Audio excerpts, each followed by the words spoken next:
Hey folks, welcome back to the Field and Garden Podcast. It's your friend Lisa Mason Ziegler, and I'm really thankful that you chose to listen to the podcast today because I know you have choices, and I appreciate it when you choose us. And if you are enjoying my podcast, I would love for you to post a review. I do read them all, and for every review we get, that particular podcast app that you posted on shows my podcast to more browsers. So it just really helps to spread us out a little bit. And it also does my heart good to hear what you guys have to say. And I just really, really appreciate it. So today I have another great talk from Ellen Frost of Local Color Flowers. Ellen is our designer hero, the one that has blazed a trail over a decade now of being a designer in Baltimore, Maryland, that only sources flowers that are grown within 100 miles of her studio. And y'all, she doesn't live in a tropical region. She lives in Baltimore, Maryland. And she does it, and she's teaching and sharing all of us how it's possible. If you're a flower farmer, Ellen is the person you want your commercial customers to hear from. She's teaching them how to engage us, how to use our stuff, and work with us.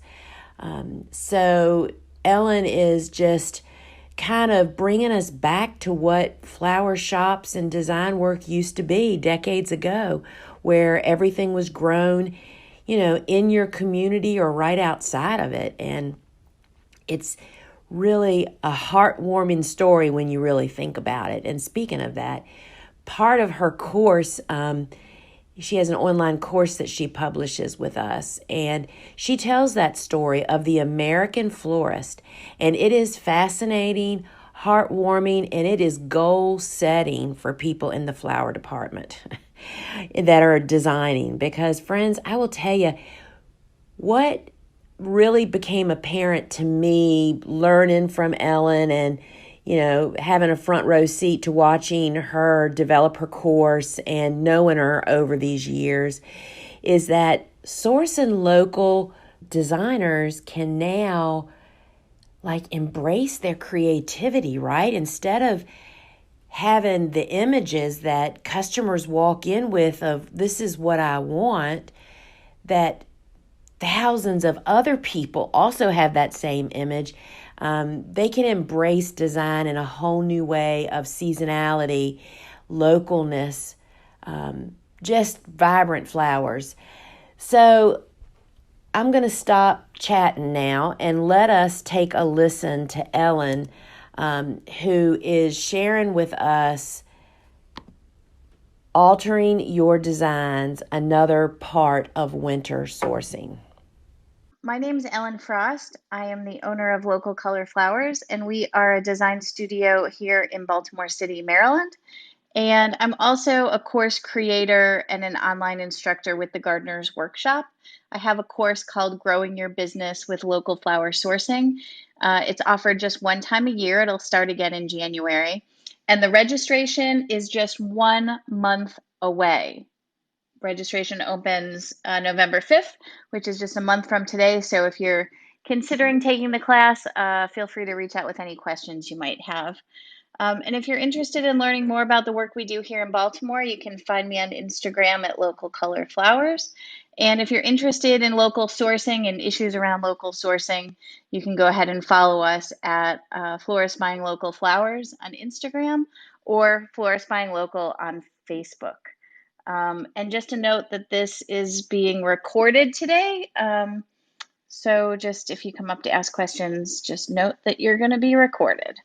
And Jessie is here to facilitate and help us with any questions. And I know there's going to be a lot of questions and a lot of conversation today. So thanks, Jessie, for being here. If you want to add anything about how this all works here on Clubhouse. Hi, thanks, Ellen. Yeah, so I'm Aunt Jessie, and I am with the Gardener's Workshop.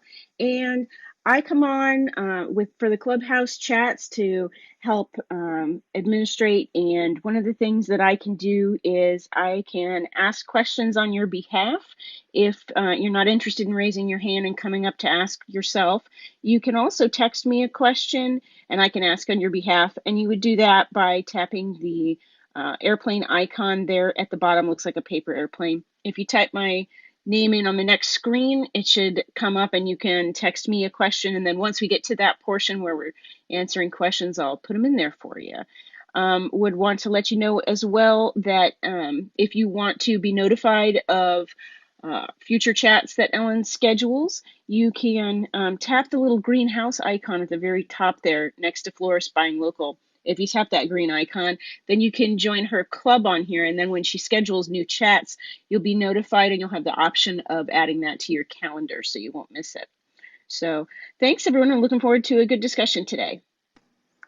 All right, everyone. I wanted to continue our conversation from last week about winter sourcing. And I know we just really scratched the surface of winter sourcing last week. So what I'd like to talk about today is how you can, as designers, sort of tweak your designs to fit the season and the seasonal local options that are available to you. And I want to just, before I get deep into this, I want to just reiterate what I said last week, that working with winter flowers and trying to do winter sourcing, even on a very small scale, is really a long game. You're thinking about the long game. This is not something that's going to happen overnight. So, this year you might try a couple designs with some winter stuff. Next year you might try some more. This is not something that's going to happen overnight. And it's something that we have been working on for 10 years and continue to work on each year as we sort of work towards, working with more local flowers. So please feel free to jump in if you have questions or comments. I can talk a lot. I guess you already know that if you've been listening. But I'd love to hear your questions or comments. So, obviously winter is coming. Our frost date here in Baltimore is October 15th, which is just, a week away. But the 10-day forecast has no frost in the schedule. So that is exciting. And that doesn't mean, I know I was having a conversation with Maya, one of our farmers, the other day about post-frost stuff. And, she said, even if we don't have a frost, with daylight, with less daylight, and cooler temperatures, things are just slowing down. So even without a frost, crops are definitely slowing down. So, I know it's coming. I'm not in denial. I know it's coming. And so after frost, just for you all, if you want to know some of the stuff that we'll be using after frost, things that are coming out of hoop houses, things like ornamental cabbage, heirloom mums, lots of different salvias, lots of different foliages, ornamental peppers, and then we'll have lots of greenhouse stuff like snaps and carnations, and we source from a farmer in Pennsylvania who has, I think, 7 or 8 glass greenhouses, and that's like another story I can tell you about. They're amazing farmers, and they really save us in the winter. And then, right around the corner is tulips and anemones. Those will be starting in December. And then from outdoors, we're looking at like all the willows, curly willow, fantail willow, red twig dogwoods, yellow twig dogwoods, all of those sort of things. All the winter berries, yellow, orange, red winterberry, wild coralberry, crabapple. And then, as we get closer to Christmas, we're starting to get into evergreens. And then once January hits, at least here, we have growers that have flowering branches starting right away. So quince and things like that. So our idea was always, our design aesthetic and our sort of mission was always to seek out flowers for our designs that are seasonal and local to our region. So we want to adjust our designs accordingly based on what is available. And I know that a lot of people think that designing with local products or within these sort of constraints, and these are self-generated constraints. Don't get me wrong. We have said we're only going to source within 100 miles. We can source further than that. We did last year with COVID. In the winter, we sourced stuff from New York and New Jersey, so about 250 miles. So these are self-imposed constraints. But constraints don't necessarily mean that you are limited. I don't want you to think, I know a lot of people think that constraints mean limits. But really what it does is it puts us in a position to be more creative, to try new things. I don't think anyone like who is a designer wakes up in the morning and says, how can I make red twig dogwood look awesome in an arrangement? It's just not, if you had peonies available, that would be a better option than red twig dogwood. But we are working with what we have available. And so if red twig dogwood's what's available, we will figure out interesting, creative, unique, beautiful designs with that product. And it is that thinking outside of the box. It is that commitment to local that allows us to really have designs that we've never tried before, or to have unique looks that we've never had before. I know that if you look at Instagram, if you look at Instagram, there are definitely designers who have an aesthetic that is, all peonies or all hydrangeas or all garden roses, or for the most part, those things. And if you look at their Instagram feed or grid over a year, everything looks exactly the same. You cannot tell what season it is. You can't tell what the event is. You can't tell if it's a holiday. It all looks exactly the same. And that is totally fine. Those florists have customers that love that. For us, that's not our jam. We are really trying to reflect what's happening in nature. And so that means, once frost hits, we are getting more creative with what we put in our designs. So for instance, we might be using dried with fresh. We have a product that we use a lot in the fall, Lindera. Probably you know that as spice bush, but there is a variety called Lindera Solicifolia. It is by far the best spice bush ever. It is green most of the year, and then for 1 week it turns like fire engine reddish orange, and then after that it turns sort of a leathery tan. And what's great is that the color is really cool and it doesn't lose its leaves. That's like the big thing. Once it's dried, it keeps its leaves. Like you can literally shake it. The leaves won't come off. We buy the entire crop of it from Bob Woolham in November. Maybe the beginning of November. And then we use it throughout the year. So we actually just keep it in the cooler or in a crate, depending on where we have room for it. And so that's a dried product that we would then include with our fresh products during the fall. The other thing that we do is use a lot of berries, a lot of branches, a lot of non-flower elements. So, when flowers start to be less and less available, especially, like as you're heading into Thanksgiving, we definitely do have flowers from the greenhouses and the greenhouse growers that we use, but there's fewer flowers available. And Thanksgiving is a huge flower holiday for us. So we're starting to look at how can we use things like pine cones in our arrangements? How can we use ornamental corn? How can we use any sort of seed pods? We're really looking at how we can use non-flower elements that are available locally in our region during that time. And so it's not, for us, if you looked at our Instagram feed over a year, you can see that our designs change drastically over the year.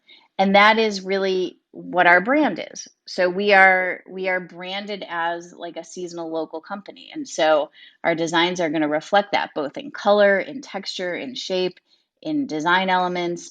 Um, and I know that people may be nervous about doing this as designers, because you may feel like, well, I've developed an aesthetic, and I want to make sure that my customers stick with me and they like this one aesthetic. So now if I go and change it every couple weeks, how is that going to play?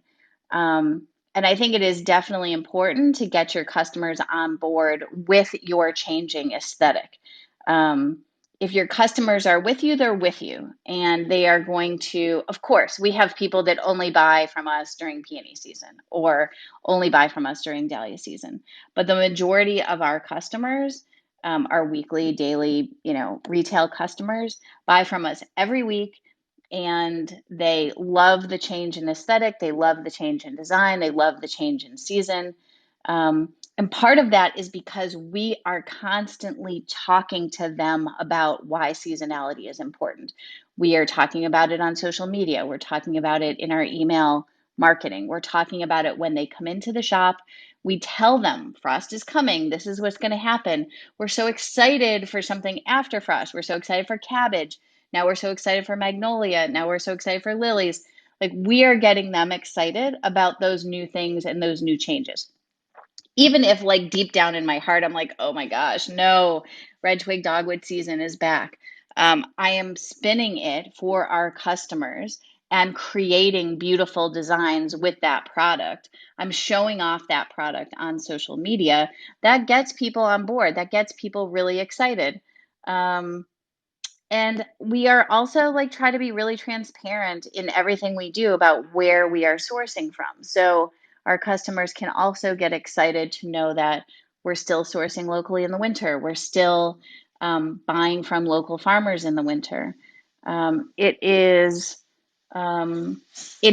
it's not enough to just source locally and make things with local products. You have to educate your customers and educate your consumers about why your designs look different and why that's important and why that's exciting, to keep them really involved. And again, like I said at the beginning, this is the long game, right? So it doesn't mean that all of a sudden you have to change all of your designs to using pine cones. But you can start to incorporate some of those local products in your designs now, and start talking about, oh yeah, this week we're including ornamental mums or heirloom mums for the first time, and they only start mid-October and they're available mid-November. So start to educate um, your customers about seasonality. I know somebody mentioned on either on Instagram or Facebook that they wish there was a place for consumers to learn more about seasonality. We are that resource. We designers, we farmers, we people in the local flower movement. It is our responsibility to teach people about seasonality. And so every chance you can get, be talking to folks about the exciting changes in season, the exciting new things that are coming, things that are leaving. Dahlias are going to be done pretty soon here, and we are preparing people every week to know that dahlias are going to be gone pretty soon. So I would just say, in order to really make the best use of winter product, and to source stuff in the winter, you have to start tweaking your designs to reflect what's available rather than seeking out the things that aren't available to try to keep an aesthetic. Switch your aesthetic up and use what's local, and see what your customers think. Our customers, like I said, really love that, and they're really excited. Um, I'll just tell you that coralberry is one of our fall favorites. It comes like at the end of October, November from Bob Willem. And we have told the story about him going out and harvesting this wild berry on his friend's farm so many times that our customers will come in, and ask for, is the coralberry here yet? Did Bob go get the coralberry? How was the coralberry harvest? So we have sort of trained our people to be excited about the things that we're excited about because that's what's available. Um, All right, so that's a lot of talking. Like I said, I can talk a lot, but let's hear some questions, some comments. What do you want to know about sort of changing up your design aesthetic, or do you have, I don't know, are you a farmer with a product that you're like, how do I sell this in the winter? Or I don't know, let's just get the conversation started. Ellen, I do have a question on the back channel, real quick one. Sure. They were wondering if you knew the spelling of the Lindera variety. Yeah. Solicifolia. Salicifolia.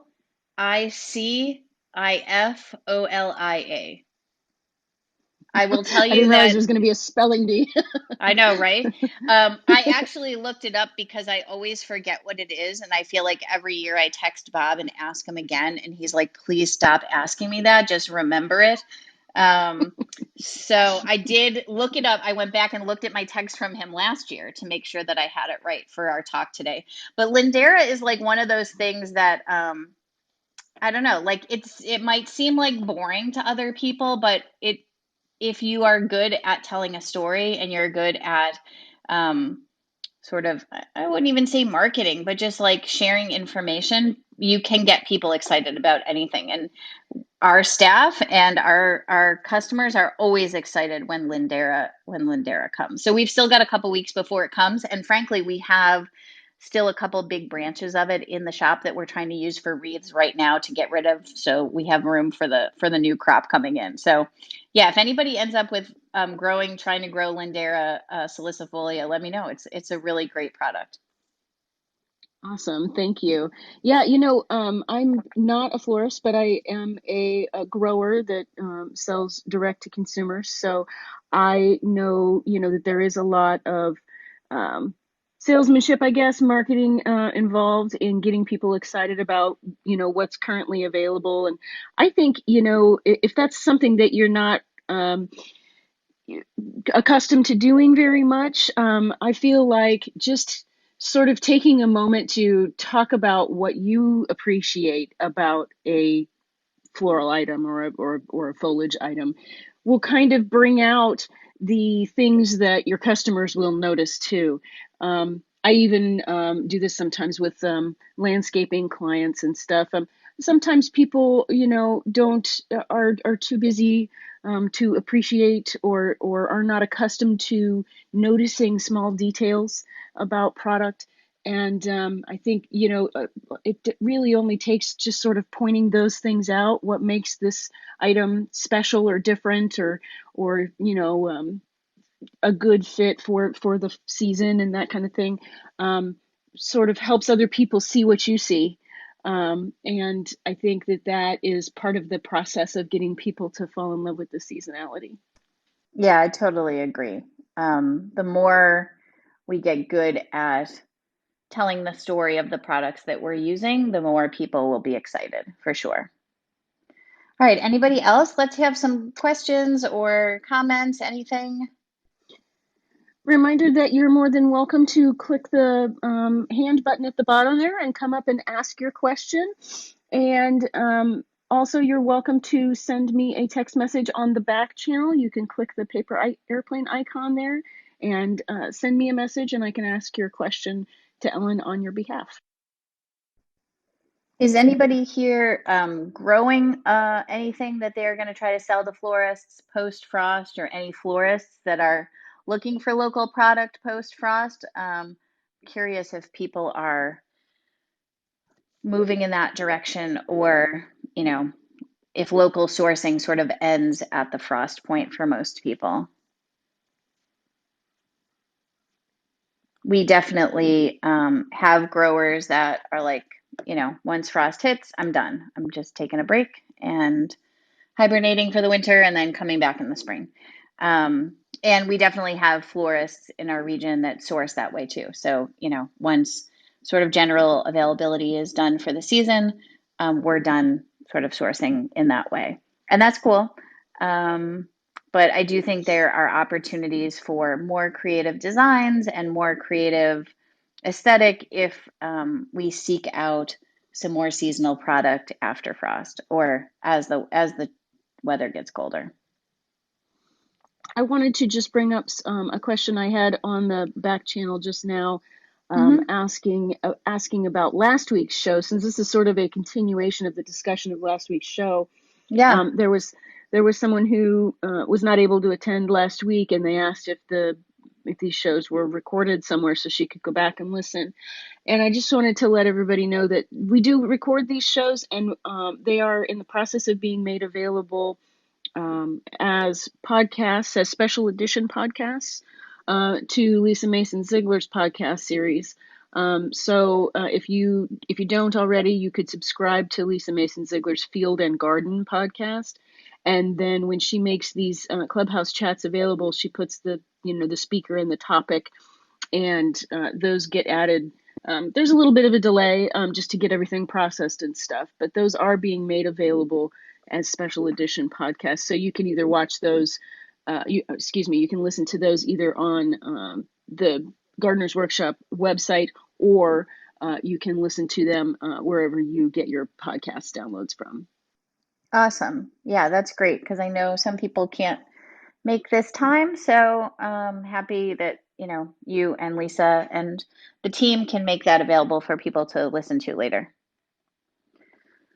All right, any questions, comments?